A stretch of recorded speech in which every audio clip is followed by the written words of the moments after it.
आगे बढ़े, आपको बताएं वजीर आजम पाकिस्तान की जानिब से पाकिस्तानी सिनेमाघरों में भारतीय फिल्म्स की नुमाइश की इजाजत दे दी गई है। पाकिस्तान और भारत के दरमियान सरहदी कशीदगी के बाद पाकिस्तान में सिनेमा मालिकान ने भारतीय फिल्म्स की नुमाइश रोक दी थी। भारतीय फिल्म डिस्ट्रीब्यूटर्स ने पाकिस्तानी सिनेमा मालिकान को फिल्म्स ना देने का फैसला किया था। 19 दिसंबर से नुमाइश दोबारा शुरू की गई तो पहले से रिलीज फिल्म्स दिखाई गई। नई फिल्म्स सिनेमाघरों में नहीं लग रही थी। अब तवक्को की जा रही है कि नई बॉलीवुड फिल्म्स एक बार फिर सिनेमाघरों में दिखाई जाएंगी। पाकिस्तानी सुपरस्टार माहिरा खान की फिल्म रईस भी बड़े पर्दे पर लगेगी। फिल्म डिस्ट्रीब्यूटर्स एसोसिएशन के चेयरमैन जुरेज लाशारी साहब ने यहीं इसी प्रोग्राम में हमसे बात करते हुए कहा था कि उनकी भी कोशिश और ख्वाहिश है कि माहिरा खान की इस फिल्म के साथ ही दोबारा नुमाइश का आगाज हो। इस वक्त जुरेज लाशारी साहब मेरे साथ मौजूद हैं। साहब, बहुत शुक्रिया आपके वक्त का। अब आपके पास खबर क्या आ रही है, कब से पाकिस्तानी सिनेमाघरों में भारतीय फिल्म्स दिखाई जाएंगी?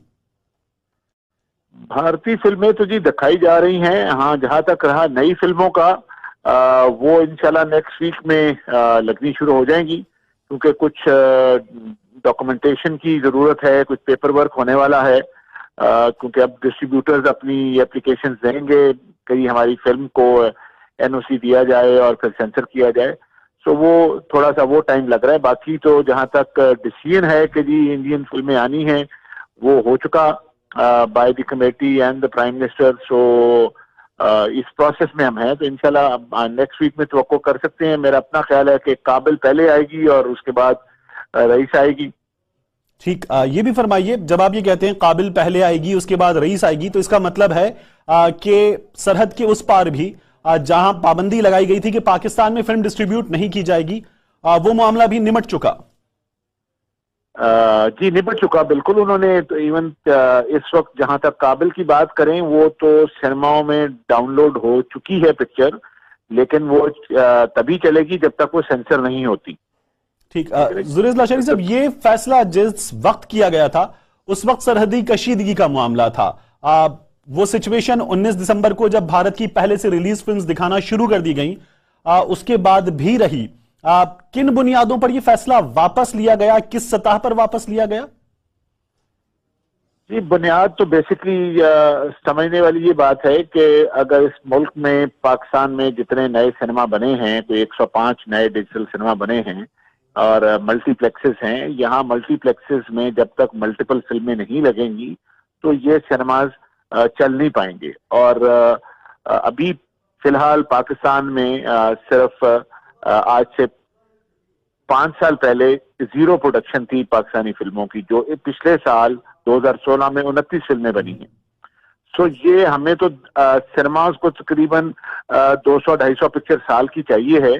जब हम उस लेवल पे जाएंगे तो चाहे सारी दुनिया की फिल्में बंद कर दें, लेकिन अभी वो स्टेज नहीं है, क्योंकि ये जो व्हील जो चलता है, जो साइकिल है। मुझे इजाजत दीजिएगा, नदीम मांडवीवाला साहब भी मेरे साथ मौजूद है, इंडस्ट्री से ताल्लुक और एक बड़ा नाम है। मांडवीवाला साहब, जो लोकल फिल्म मेकर है वो ये कहता है कि भारत का कंटेंट जब हम दिखाना शुरू कर देंगे, बॉलीवुड फिल्म दिखाना शुरू कर देंगे, तो हमारी फिल्म को कुछ व्यूअर्स मैसर हुए थे, कुछ शोज मैसर हुए थे, वो वापस डूब जाएगी। हमारी फिल्म कुछ उठना शुरू हुई थी, वो सिलसिला नहीं हो पाएगा।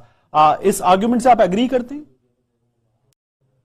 नहीं सर, मैं अग्री नहीं करता हूं, क्योंकि पाकिस्तान के अंदर जो 2-3 फिल्में जो अभी सक्सेस हुई हैं, वो सबसे बड़ी सक्सेसेस पाकिस्तान के अंदर अभी भी पाकिस्तानी फिल्म रही है। और प्लस एक चीज का जरा ख्याल रखिए कि आपने फिल्म बनाना अभी 2-3 साल से ही शुरू की है। सो इमीडिएटली आप बहुत जबरदस्त फिल्में नहीं बना पाएंगे, लेकिन जो अचीवमेंट आपने 2-3 साल में की है वो छोटी नहीं है, वो बहुत बड़ी है।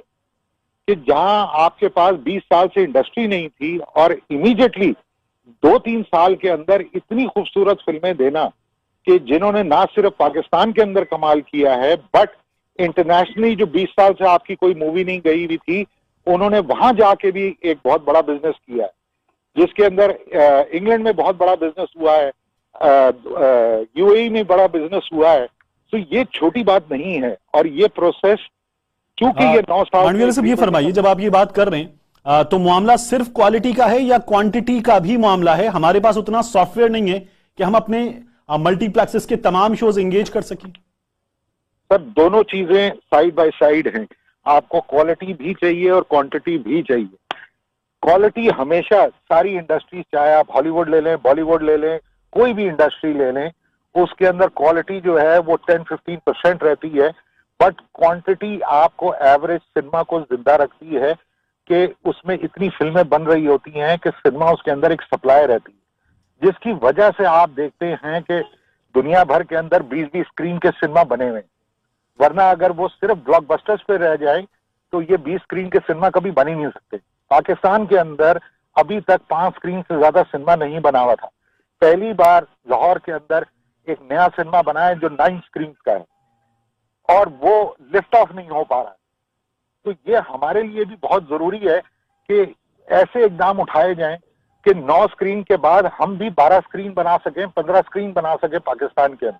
ठीक, जुरैर साहब ये फरमाइए, हमने कुछ अंदाजा लगाया है कि जब सितंबर में हमने फैसला किया था कि इंडियन कंटेंट हम चलाना बंद कर देंगे, उसके बाद से अब तक अब जब फ्रेश फिल्म्स हम बॉलीवुड की नहीं दिखा रहे, हमारी सिनेमा हॉल इंडस्ट्री को कितना नुकसान हुआ है? जी अबाउट 70% फुटफॉल ड्रॉप हो गया है, 70% लोगों ने आने का, और ये करोड़ों में है, थोड़ा नहीं है। पैसे तो अपनी जगह एक बहुत बड़ा नुकसान है, लेकिन इसके साथ अनएम्प्लॉयमेंट भी क्रिएट हुई। तकरीबन 4,500-5 हजार लोगों को बेरोजगार किया गया अनफॉर्चुनेटली कि जी, क्योंकि प्रोडक्ट नहीं था। और लेकिन जो उससे बड़ा डैमेज है दैट इज के जो कोई 20-25 बिलियन रुपीस की इन्वेस्टमेंट फ्यूचर में हो रही थी वो भी रुक गई और डर गई। सो इसको इंडस्ट्री को डराएं नहीं, इसको चलाएं और रोजगार क्रिएट करें और एंटरटेनमेंट क्रिएट करें। इंडस्ट्री इसको इस लिहाज से भी देखना होगा। जुरैर लाशारी साहब, आपका बहुत शुक्रिया।